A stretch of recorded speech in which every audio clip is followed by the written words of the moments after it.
Hello my dear students, कैसे हैं आप सभी।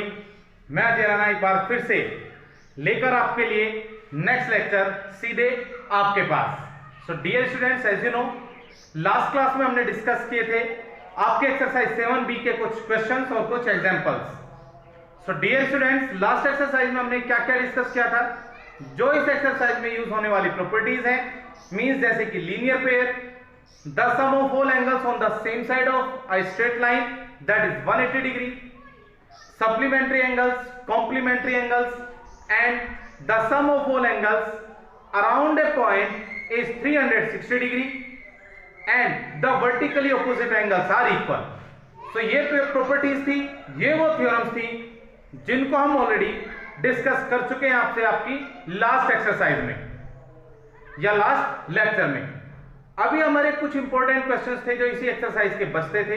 सो आज उन्हीं को लेकर मैं आपके पास सीधे आपके घर। सो डियर स्टूडेंट्स, सबसे पहले स्टार्ट करते हैं। क्वेश्चन है हमारे पास कि इन द गिवन फिगर, इस फिगर के अंदर if x plus Y is equal to डब्ल्यू प्लस जेड, अगर x plus Y is equal to डब्ल्यू प्लस जेड के हैं, then prove that AOB is a line. आपको ये प्रूफ करना है कि AOB एक लाइन होगा। सो प्यारे बच्चों, ये कन्वर्स हो गया किसका। अभी तक तो हम पढ़ रहे थे कि अगर हमारे पास कोई एक स्ट्रेट लाइन दी हुई है, इसका मतलब हुआ कि उनके जो दो एंगल्स उसके ऊपर बने या तीन एंगल्स, उनका सम 180 डिग्री होगा। अब यहां पर उसका कन्वर्स आ गया, तो कन्वर्स के लिए हमें कन्वर्स ही प्रूफ करना पड़ेगा। मींस अगर हम ये प्रूफ कर पाए कि x plus Y is equal to 180 degree, या ये प्रूफ कर पाए कि w plus z is equals to 180 degree, then AOB will be a straight line. Clear है। सो प्यारे बच्चों, कैसे करना है प्रूफ हम इसका कर रहे हैं, और बहुत ही सिंपल प्रूफ है। हमें गिवन है कि since x plus Y is equals to डब्ल्यू प्लस जेड। फर्स्ट थिंग हमने ले ली। इसके बाद हम देखते हैं कि यहां पर एक पॉइंट है O पॉइंट के चारों तरफ बनने वाले एंगल्स का सम, कि since x plus Y plus डब्ल्यू plus Z is equal to 360 degree. क्यों? क्योंकि भैया एक ही पॉइंट के चारों तरफ बनने वाले एंगल्स हैं। क्या लिखा हमने इसकी प्रॉपर्टी कि sum of all angles around a point is 360 degree. पूरी थ्योरम लिख दी, क्योंकि एक पॉइंट के चारों तरफ बनने वाले एंगल्स का सम क्या होता है, दैट इज 360 डिग्री। सो हमने ये ले लिया। अब हमें ये पता है कि x plus Y is equal to डब्ल्यू प्लस जेड है, तो रिप्लेस कर दीजिए x प्लस वाई प्लस डब्ल्यू प्लस जेड भी किसके इक्वल है, x प्लस वाई के इक्वल है। तो डब्ल्यू प्लस जेड की जगह पर भी क्या लिख दीजिए, x प्लस वाई लिख दीजिए। जो राइट हैंड साइड है इसको सेम लिख दीजिए। अब हमने जो यहां पर किया है वो इसीलिए क्या है कि since w plus Z is equal to x plus y, ये कैसा है, ये गिवन है। क्या है, ये हमको गिवन था, इसलिए हमने लिख दिया कि w plus Z is equal to x plus Y. X plus Y plus X plus Y, यानी कि 2 into ये हो गया X plus Y, that is 360 degree. So it represent that कि X plus Y is equal to 360 degree upon 2, that is 180 degree. और जब x plus Y का सम 180 degree होता है, सो इट रिप्रेजेंट दैट कि AOB इज अ लाइन या is a straight line. So clear है मेरे बच्चों। एक बार ध्यान से देखिएगा फिर से। बढ़ते हैं नेक्स्ट क्वेश्चन की तरफ। So the next question is in the given figure. एक फिगर आपको गिवन है, इसके अंदर angle XYZ is 56 degree, XYZ that is 56 degree, XY is produced to a point P, XY जो है इसको आगे बढ़ाया गया है P पॉइंट तक। If ray YQ bisects angle ZYP, YQ एक रे है जो ZYP यानी ये जो पूरा एंगल है इसको क्या करती है, बाइसेक्ट करती है। इसका मतलब ये angle is equal to this angle. आपको क्या फाइंड करना है, एंगल XYQ, यानी कि ये पूरा एंगल आपको फाइंड आउट करना है। And also reflex of QYP का रिफ्लेक्स।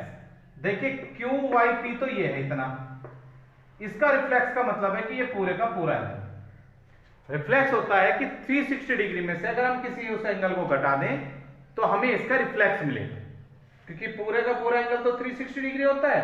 ये हो गया QYP, इसका रिफ्लेक्स यानी कि इसके बाहर का, वो कैसे निकालेंगे? 360 डिग्री में से इसको माइनस कर देंगे तो इसका रिफ्लेक्स आ जाएगा। खैर वो बात की बात है, पहले तो हमें QYP ही निकालना पड़ेगा। वो कैसे निकालेंगे अब देखिए सॉल्यूशन।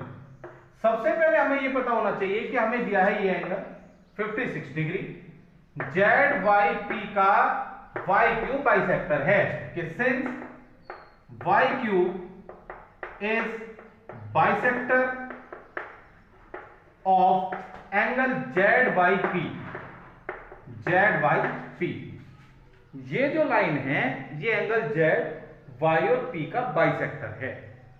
बाइसेक्टर मींस हो गया कि इसको 2 इक्वल पार्ट्स में डिवाइड कर रहा है। सो इसलिए हमने क्या let angle ZYQ is equals to angle PYQ that is equals to x degree. क्योंकि इस एंगल का ये बाइसेक्टर है तो इसका मतलब ये एंगल इसके इक्वल हो गया, और दोनों को ही हमने क्या ले लिया? ये भी x ले लिया और ये भी x ले लिया। क्लियर है? अब क्योंकि हमें ये पता है कि इन तीनों एंगल्स का सम यानी कि angle XYZ since angle XYZ plus angle ZYQ plus angle QYP that is equals to 180 degree. भाई इन तीनों का सम 180 डिग्री क्यों है? फिर से वही लाइन लिखेंगे, कौन से वाली? कि sum of all angles on the same side of a line is 180 degree, वही लाइन लिखेंगे।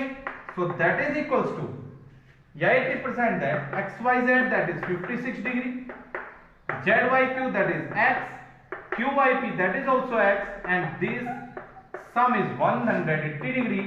It represents that X plus X that is 2X which is equals to 180 degree minus 56 degree।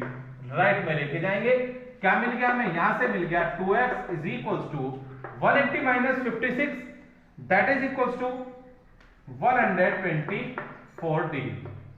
This is equals to 124 degree, या कह लीजिए x की value क्या आ गई? 2 6 12 2 2 62 degree आ गई, 62 डिग्री आ गई।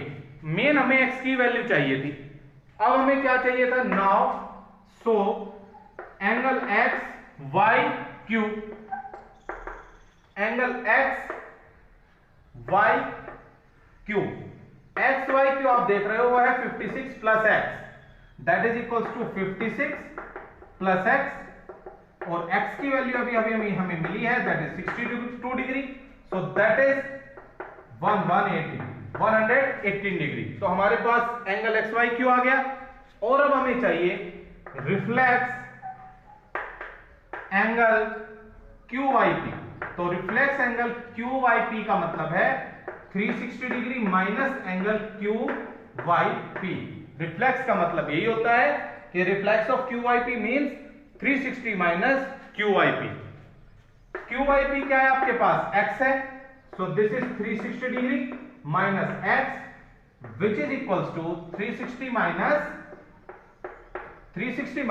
x is 62 degree, so that is equals to 298 degree. So reflex of angle QIP is 298 degree, angle XYQ that is 108 degree.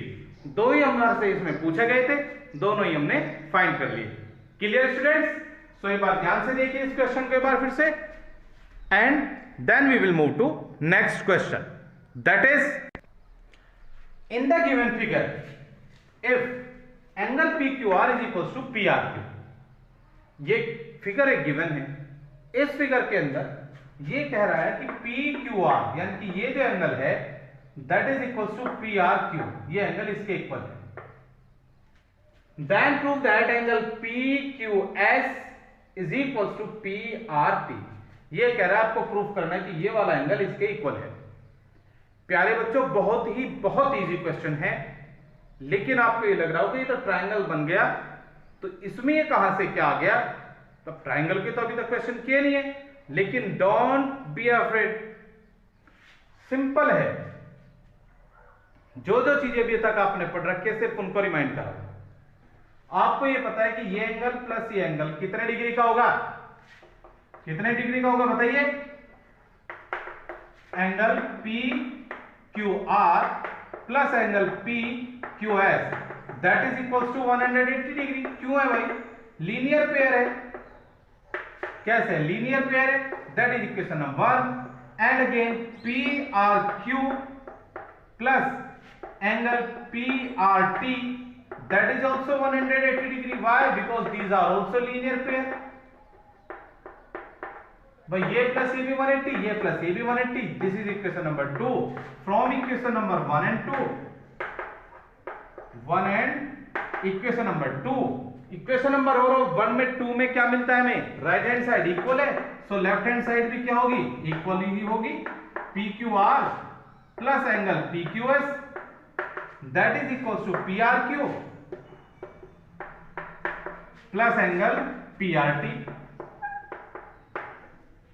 अब क्योंकि हमें क्वेश्चन में गिवन है कि P Q R is equal to P R Q, since angle P Q R is equal to angle P R Q, जब ये दोनों angles equal हैं तो अब हम इसमें क्या कर दें? पी क्यू आर को तो चलिए ऐसे ही लिख लीजिए, प्लस पी क्यू एस को भी ऐसे ही लिख लीजिए, इज इक्वल टू ये जो पी आर क्यू है, पी आर क्यू को क्या लिख लीजिए?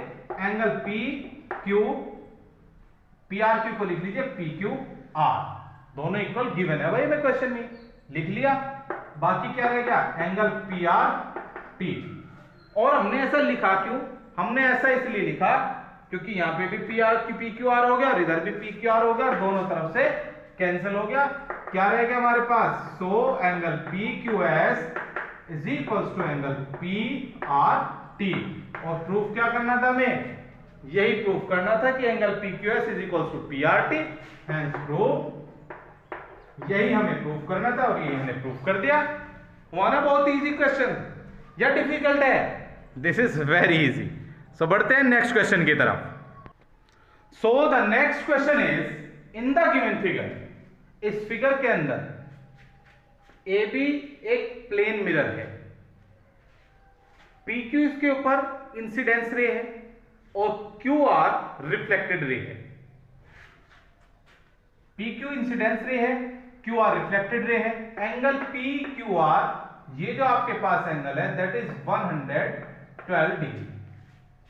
आपको फाइंड करना है पी क्यू ए। अगर आप इसको बिल्कुल सिंपल समझो तो ये और ये एंगल्स, दो एंगल्स हो गए, दोनों एंगल्स अननोन है, तो आप इसमें डायरेक्टली लीनियर पेयर का यूज नहीं कर सकते। लेकिन प्यारे बच्चों, आपने फिजिक्स में पढ़ा होगा, लास्ट ईयर भी था वैसे 8th क्लास में भी और इस साल भी है, जब आप रिफ्लेक्शन एंड रिफ्रैक्शन जो चैप्टर आपका आएगा उसके अंदर भी है। अगर हमारे पास एक प्लेन मिरर है तो सबसे पहले हम क्या करते हैं कि इसका क्या ड्रॉ कर ले? इसका नॉर्मल ड्रॉ कर ले। नॉर्मल क्या होता है कि जहां पर इंसिडेंस रे यानी कि एक रे यहां पर आई और यहां से रिफ्लेक्ट होकर दूसरी तरफ को चली गई। प्यारे बच्चों, आपने जब मिरर कभी आप देखते होंगे तो आपको एक चीज हमेशा पता होगी कि उसकी कुछ प्रॉपर्टीज होती हैं। अगर आप बिल्कुल मिरर के सामने खड़े हुए हैं ऐसे, तो आपको बिल्कुल अपना फेस सामने दिखाई देगा, जितना आप आगे हैं इतना ही आपको इमेज पीछे दिखाई देगी। लेकिन अगर आप मिरर ऐसे और बीच से आप थोड़ा सा ऐसे साइड खड़े हो जाएं तो आपको उधर जो बिल्कुल जिस एंगल पर आप खड़े हैं उसी एंगल पर जो उधर जो भी चीज होगी आपको वो दिखाई देगी। हो सकता है आपको फिर खुद तो दिखाई ना दे। देखिए, अगर मैं यहां पे खड़ा हूं, ये ऐसे मिरर है सामने, तो मुझे क्या दिखाई देगा? अब जो इधर जितने एंगल पर मैं इस मिरर से हूं उतने ही एंगल पर जो उधर जो चीज होगी वो मुझे दिखाई देगी। लेकिन ये एंगल बनता किसके साथ है? ये एंगल बनता है इसके नॉर्मल के साथ। और नॉर्मल क्या होता है? एक वो लाइन जो इस जो इस लाइन है जो मिरर है इसके ऊपर जो परपेंडिकुलर होता है that is known as the normal. इसी को ही हम बोलते हैं नॉर्मल। क्या बोलते हैं इस लाइन को? नॉर्मल बोलते हैं। तो सबसे पहले हमने क्या किया कि ड्रॉ द नॉर्मल। नॉर्मल जो कि होता है वो परपेंडिकुलर होता है। वैसे नॉर्मल क्या होता है? वो परपेंडिकुलर होता है मिरर पर, यानी कि उसको नाम दिया गया है normal. Draw the normal of the mirror. Of the mirror at point, कौन से पॉइंट पर, क्यू पॉइंट पर। हमने क्या किया, मिरर के ऊपर पॉइंट जहां पे इंसिडेंस रे है क्यू, उसी पॉइंट पर हमने उसका नॉर्मल ड्रॉ कर लिया।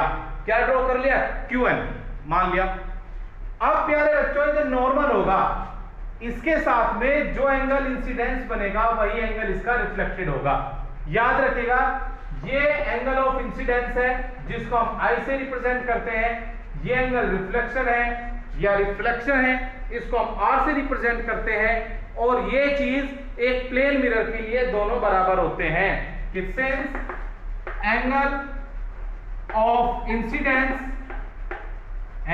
Incidence is equals to angle of reflection, angle of incidence is equals to angle of reflection. और हमने इसी दोनों को मान लिया that this is x, let कर लिया। हमने क्या लेट कर लिया कि ये भी x है और ये भी x है। फिलहाल हम i और r यूज नहीं करेंगे, जब आप फिजिक्स पढ़ोगे वहां पे यूज करना। तो हमने क्या किया कि angle of incidence is equal to होता है angle of reflection that is x, यानी कि ये भी x हो गया और ये भी x हो गया।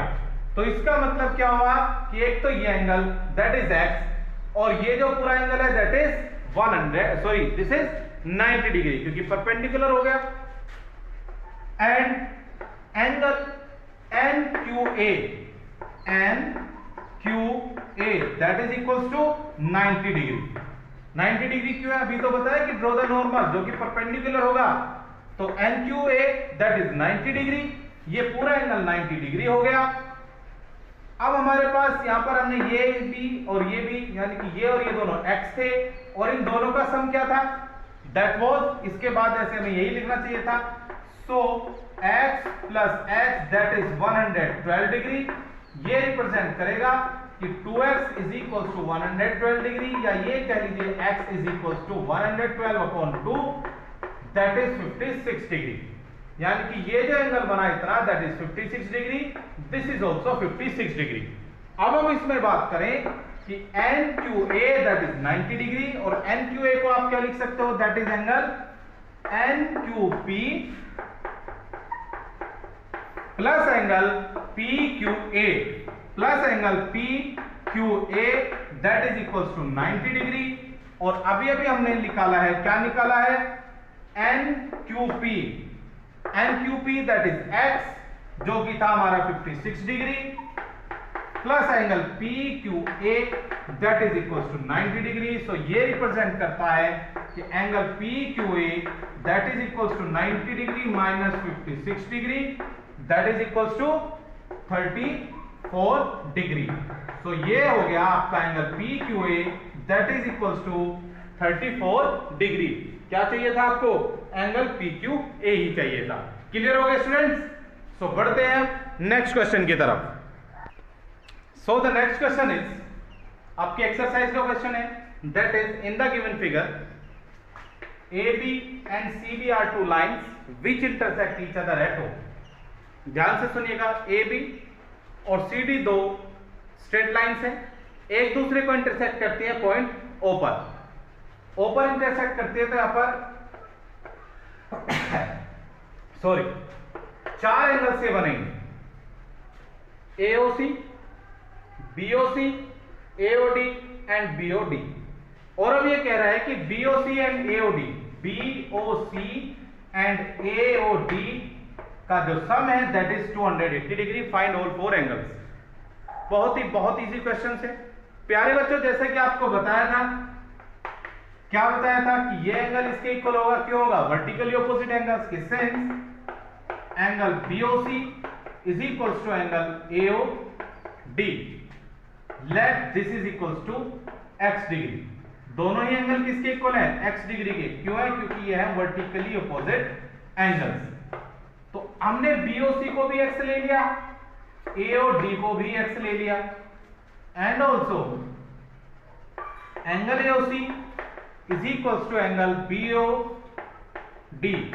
ये एंगल इसके इक्वल होगा और हमने इसको मान लिया y है, ये भी क्यों है, this is also vertically opposite angles.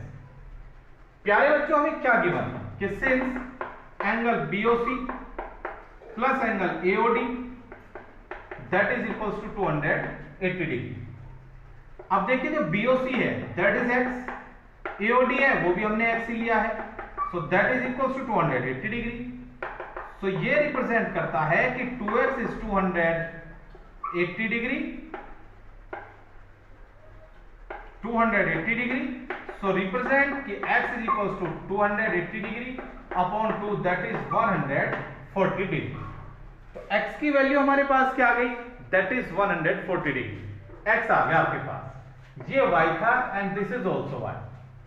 अब हमें ये पता है कि since AB is a straight line, AB क्योंकि एक स्ट्रेट लाइन है, कैसी है, AB is straight line, so x plus y will be equal to 180 degree. क्यों होगा, क्योंकि यह है लीनियर पेयर। तो x plus y is 180 degree, x की वैल्यू अभी आपने निकाली है that is 140 degree plus y that is 180 degree. तो ये रिप्रेजेंट करता है y is equal to 180 degree minus 140 degree that is 40 degree. ये भी y है ये भी y है क्योंकि वर्टिकली ऑपोजिट एंगल्स है, सो ये भी 100 ये हो गया 40 डिग्री, ये 40 डिग्री, ये 140, ये 140, चारों एंगल सब आप लिख दीजिए। So angle BOC that is equals to angle AOD that is equals to 140 degree and angle AOC is equals to angle BOD that is equals to 40 degree। Clear है मेरे बच्चे? डियर स्टूडेंट्स ऑलवेज रिमेंबर, हमेशा याद रखिए कोई भी question ऐसा नहीं है जिसको सोल्व ना किया जा सकता हो, और अगर सोल्व नहीं किया जा सकता हो ऐसा कोई क्वेश्चन है ही नहीं, तो इसका मतलब हर एक क्वेश्चन का सॉल्यूशन है, और है तो वो किसके पास है, वो आप ही के पास है। सिर्फ और सिर्फ एक बात की जरूरत है कि आप उसमें बार बार प्रैक्टिस करो, पूरे का पूरा ब्रेन उसके ऊपर कंसंट्रेट कर दो, वो सारी नॉलेज आप यूज कर लो जो आपने यूज और जो आपने पढ़ी है। जितनी भी नॉलेज आपने अब तक पढ़ी है, ली है, कहीं से भी ली है, सारी नॉलेज का उसमें यूज कर दो and you will get the answer.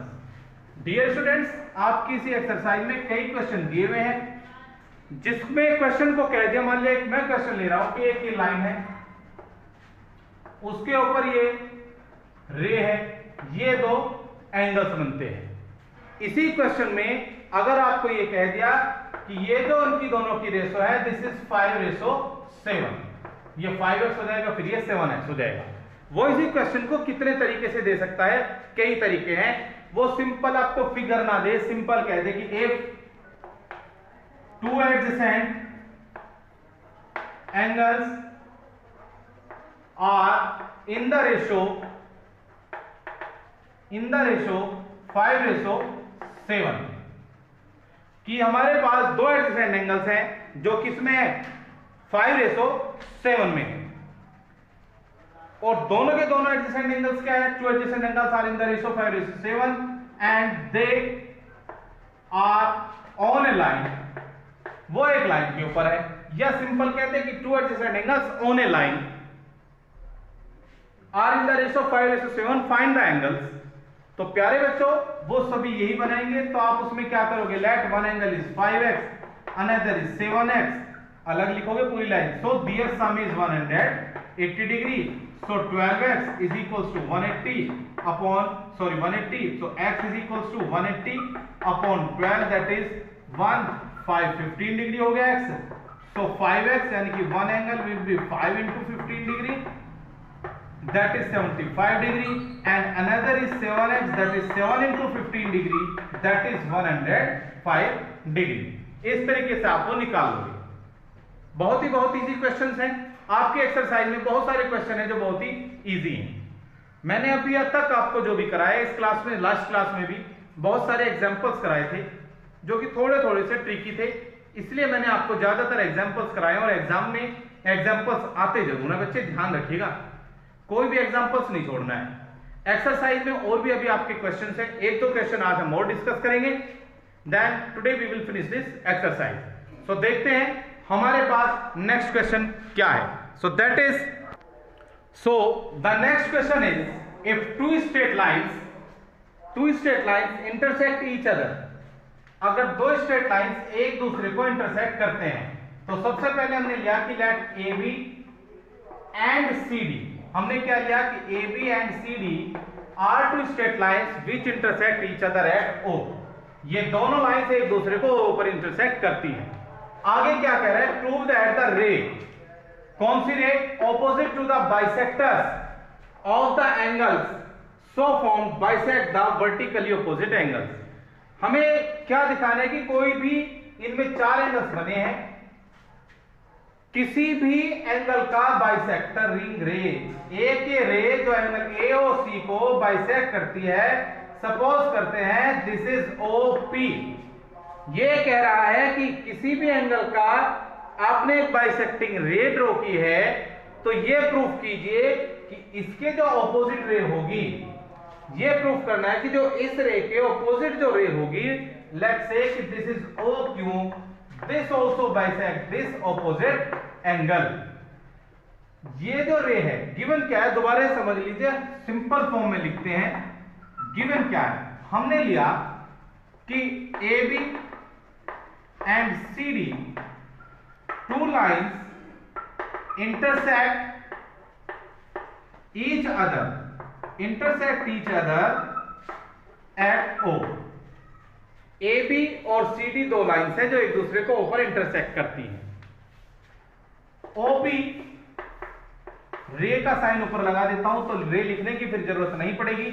OP bisects, OP जो है बाइसेक्ट्स एंगल एओसी। ओपी क्या करता है, एंगल एओसी को बाइसेक्ट करता है। सिंपल एक अभी हमें गिवन है, इसका मतलब ये हुआ कि the ray opposite to the bisector of one of the angles, कि इनमें से किसी भी एंगल का अगर आपका पास एक बाइसेक्टिंग लाइन है तो उसके ऑपोजिट जो रे होगी यानी कि ओ क्यू, तो ये हमारे पास आएगा टू प्रूफ में। तो टू प्रूफ क्या करना है, तो हमारे पास क्या था कि दो लाइन ए बी और सी डी है, एक दूसरे को ऊपर इंटरसेक्ट करती है। ओपी क्या है, वो बाइसेक्ट करती है एंगल एओसी को, एओसी को ओपी बाइसेक्ट करती है। And O Q is the opposite ray, A Q is the opposite ray of OP. हमने क्या ले लिया, ओ क्यू ओपी के ऑपोजिट रे। तो प्रूफ क्या करना है, हमें प्रूफ ये करना है कि O Q bisects angle BOD.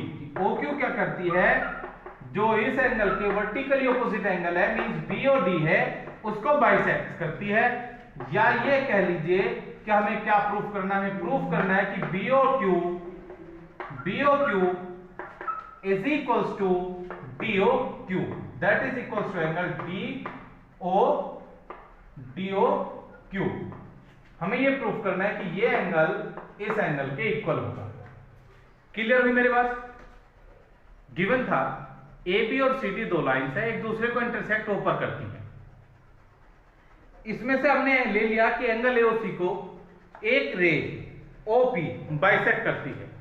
Proof हमें करना है कि इस रे के जस्ट ऑपोजिट जो रे होगी वो इसके एंगल AOC के जो वर्टिकली ऑपोजिट एंगल है BOD, इसको भी बाइसेक्ट करेगी। यानी कि OQ is the bisector of angle BOD, या ये कह लीजिए कि BOQ, हमें प्रूफ करना है कि BOQ is equal to DOQ। तो मेरे प्यारे बच्चों, सबसे पहले हमने लिया कि सिंस, हमने क्या लिया कि सिंस, तो हमने लेना है, चलिए बात पहले इसको मैं रफ कर देता हूं, बड़ा क्वेश्चन होगा सो जगह नहीं होगी नीचे, so I am just rubbing it. तो प्यारे बच्चों क्या गिवन है हमें, जो गिवन था कि AB और CD दोनों एक दूसरे को इंटरसेक्ट करती हैं, तो इसका मतलब हो गया कि angle AOC is equals to angle BOD। ये दोनों एंगल्स आपस में इक्वल होंगे, और क्यों इक्वल होंगे, because they are vertically opposite angles, number 1। अब इसके साथ साथ में ये कह रहा है कि OP बाइसेक्ट्स, OP क्या करता है, बाइसेक्ट्स एंगल AOC। OP जो लाइन है वो एंगल AOC को बाइसेक्ट करती है। तो इसका मतलब क्या हुआ बच्चे, इसका मतलब हो गया कि angle AOP is equal to angle POC। इसका मतलब क्या हो गया, angle POC। Equation number 2, AOC is equal to BOD के इक्वल है, पहली बात हो गई। दूसरी बात यह है कि OP क्या कर रहा है, AOC को बाइसेक्ट कर रहा है। इसका मतलब हो गया कि AOP that is equal to angle POC। ये हमें यहां तक तो गिवन है। अब हमें ये पता है कि सिंस OP एंड OP और OQ are two opposite rays, वो क्या है, दो ऑपोजिट रेज हैं। तो इसका मतलब ये हो गया, ऑपोजिट रेज का मतलब हो गया कि POQ, इसका मतलब हो गया कि POQ is a straight, POQ is a straight line, कि POQ कैसी है, स्ट्रेट लाइन है। क्लियर हो गया। जब ये स्ट्रेट लाइन है तो इसका मतलब हो गया कि AB और PQ भी आपस में क्या करती है बच्चे, एक दूसरे को इंटरसेक्ट करती हैं। सो इट रिप्रेजेंट दैट कि AB and PQ intersect each other, ये भी एक दूसरे को इंटरसेक्ट करती हैं। तो जब ये दो लाइन AB और PQ एक दूसरे को इंटरसेक्ट करेंगे, इसका मतलब ये एंगल इसके इक्वल हो जाएगा। It represent that angle AOP is equal to angle BOQ। इसका मतलब हो गया एंगल BOQ, क्यों, क्योंकि ये भी वर्टिकली ऑपोजिट एंगल्स है। Equation number 2। And also PQ जो लाइन है वो CD को भी इंटरसेक्ट करती है। And also PQ intersects CD at O। ये CD को भी O पर इंटरसेक्ट करती है। इसका मतलब हो गया कि angle POC is equal to angle DOQ। ये किसके इक्वल हो गया, DOQ के इक्वल होगा। क्यों है, ये भी वर्टिकली ऑपोजिट एंगल्स है। Equation number 3। अब मेरे बच्चों आप एक बार बताइए, इक्वेशन नंबर जरा 2 को देखिए, फिर 3 को ये ले लीजिए, ये इसको 4 ले लीजिए। 2, 3 और 4 को ऑब्जर्व कीजिए। 2, 3, 4 को ऑब्जर्व करके आपको क्या मिलता है, AOP that is equal to POC। चलिए पहले मैं फिर से लिख रहा हूं इसे कि since angle AOP is equal to angle POC। AOP किसके इक्वल आ गया, that is equal to angle BOQ, that is equal to POC किसके इक्वल था, दैट इज एंगल DOQ के। AOP की जगह पर क्या लिख दिया, BOQ, POC की जगह पर लिख दिया DOQ, जो कि हमें इक्वेशन 4 से मिलता है। हमने ऐसा क्यों किया, from equation number 3 and equation number 4 से। AOP दैट इज POC ये हमें गिवन था। हमने क्या किया, AOP that is equal to BOQ, हमने अभी भी दिखाया है। AOP की जगह पर BOQ लिख दिया, that is equal to POC किसके इक्वल है, DOQ के। तो POC की जगह पर DOQ लिख दिया। कहां से, इक्वेशन नंबर 3 एंड 4 से। हमें क्या प्रूफ करना था भाई, BOQ is equal to BOQ is equal to DOQ, यही तो प्रूफ करना था। Hence proof, this was to be prove, so hence prove. अब क्योंकि हमें स्टेटमेंट में ही पूछा गया था क्वेश्चन, तो हमें इसका आंसर भी जवाब किसमें देना पड़ेगा, इसी स्टेटमेंट में देना पड़ेगा। तो इसका मतलब ये हो गया, सो इट रिप्रेजेंट दैट जो भी हमारा क्वेश्चन था उसमें हम लिख देंगे, सो द ऑपोजिट रे bisects the vertically opposite angle also. So clear students, so that's all for today. So dear students, आज हमने डिस्कस किया आपकी exercise number 7B, last exercise, यानी कि लास्ट लेक्चर में भी यही चैप्टर एक्सरसाइज हमने डिस्कस की थी और आज भी हमने यही एक्सरसाइज डिस्कस की। And today we finish this exercise. Now it's your turn to finish this exercise on your end. मेरे एंड से आज ये एक्सरसाइज खत्म हो जाती है। अब क्या करना है, अब आपको प्रैक्टिस करनी है इस एक्सरसाइज की, and you have to complete this exercise, because in the next class we will meet and we will discuss the next exercise 7C, where we will discuss the properties of parallel lines. Clear है मेरे बच्चों? So till then practice कीजिए, okay? So bye bye, take care, thank you.